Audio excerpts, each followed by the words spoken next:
C'est le mot scandé par les soutiens de Lev Schlossberg.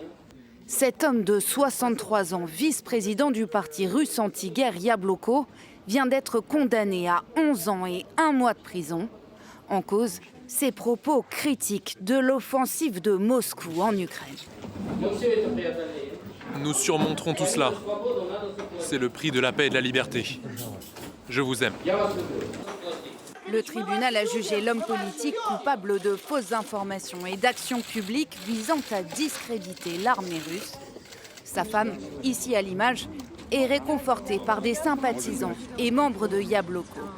Le parti, le seul en Russie à s'opposer à la guerre, a annoncé faire appel de la décision et dénonce une désintégration de la justice russe. Du point de vue de la Constitution, cette sentence est totalement illégale. Imaginez, Lev Markovitch Schlossberg a été condamné pour 2 messages publiés sur Internet, non pas pour un crime contre une personne, mais pour des propos tenus.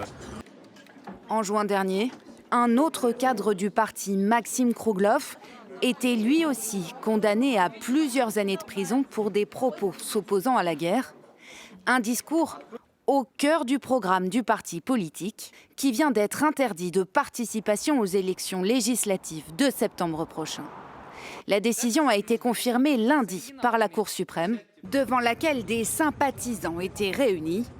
Des dizaines d'entre eux ont été interpellés par les forces de l'ordre.